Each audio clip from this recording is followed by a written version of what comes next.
Hello guys, welcome back sa aking YouTube channel. Ngayon ay January 31, Chinese New Year. Ito yung last day ng Chinese New Year. So nandito tayo ngayon guys sa may harap ng Venetian. Pupunta tayo doon sa taas ng Venetian sa level 1 at papakita ko sa inyo kung paano karami yung dami ng tao dito ngayon. So ngayon ay third day ng Chinese New Year. So kadalasan yung first day ng Chinese New Year ay walang gaanong mga taong namamasyal. So ngayon ay third day, so yung mga tao ay gumagala na. So ipapakita ko sa inyo guys yung update dito ngayon sa Venetian kung paano karami yung tao dito ngayon. So tara guys, samahan nyo ako. Pero bago lahat, kung bago ka lang dito sa aking YouTube channel, huwag mong kalimutang i-like, share, comment, and subscribe. At pinutin mo na rin yung notification bell para updated ka sa mga bagong video ng aking i-upload.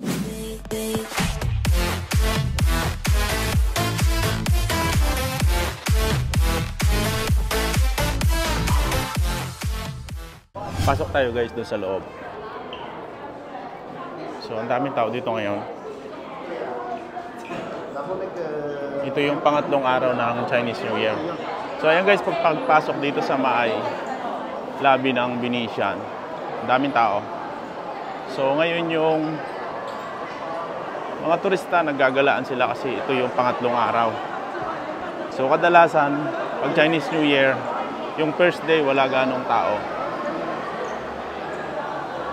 Yan, kadalasan yung mga tao dito ng mga taga-China umuwi sa kanilang mga probinsya.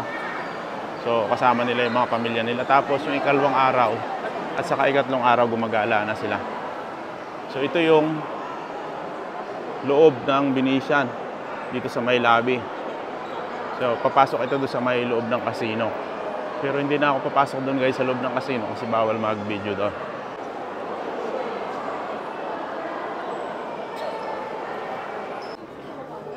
So may elevator dito. May mga kasama kayo mga bata. Pwedeng sumakay. Ito yung paakyat guys doon sa mall. Nandito na ako guys sa loob ng Venetian dito sa level 1. Ito yung mall. Ayan, para kang nasa labas. So ito yung gondola canal. So kung gusto niyo sumakay ng gondola,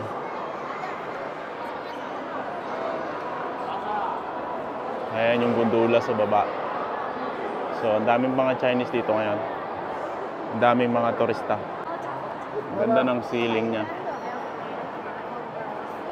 So ayan. Ang daming tao dito ngayon. So dito sa taas guys, dito sa level 1 ng Venetian, nandito na lahat. Restaurant, mga boutique, nandito na lahat. Ayan, mga jewelry.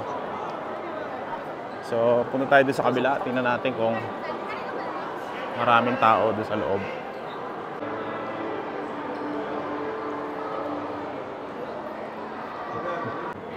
Ito guys yung papunta dito sa may mga restaurant. Pakita ko sa inyo dito. Kapag pumunta kayo dito sa Venetian, dito pwedeng kumain. May mga Asian food dito. Ito, Venetian food court. Mayroon din mga western food. So maraming tao dito ngayon, maraming kumakain. So ayan guys, oh. Parang nasa labas lang kayo kumakain kasi yung ceiling niya maganda. Parang mayroong cloud. Ayan. So, siyempre, yung pagkain dito medyo mahal-mahal lang kaysa sa labas. Daming tao. Daming kumakain ngayon.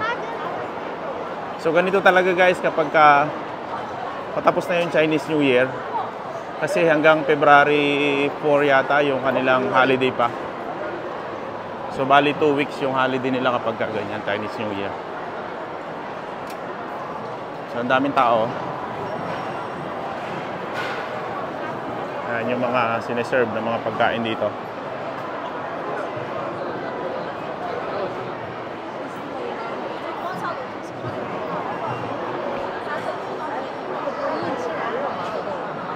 Ito yung mga Chinese food.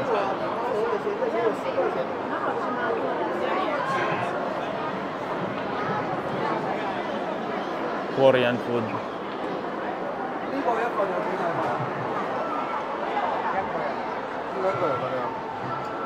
Asian cuisine. So ito guys yung mga pagkain. No? Ayun nyo, kita nyo yung presyo. Medyo mahal yung presyo dito. Kasi nga dito to sa loob ng Venetian. Venetian Food Court. So pakita ko naman sa inyo yung mga mall. Tingnan natin kung may mga bumibili. Maraming mga namimili sa kanilang mall. Sa mga butik. So, ang daming turista dito, karamihan dito mga taga Mainland China. Dito sa Venetian, mas maraming mga pumupuntang turista kasi nga maganda din yung ano nila dito kasi yung loob may mga gundula. Tapos maraming butik. So, ito yung kabilang side ng gundula, kanal.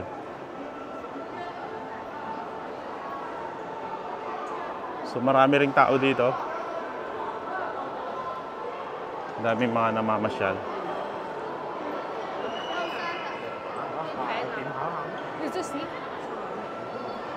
Maganda guys, oh.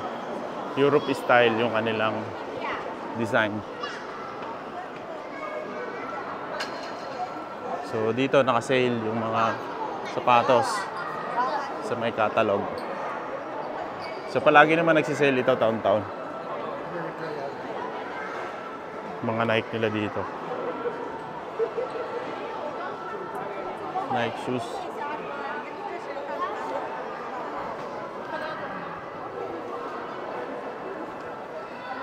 Madaming tao. So doon sa may Parisian kanina, pumunta ako, marami rin tao. Pati doon sa may Senado Square sa sentro ng Macau o sa San Malo. Hanggang doon sa may Ruin of St. Paul, marami ring tao daw ngayon. Gumagala sila ngayon kasi mahaba yung public holiday.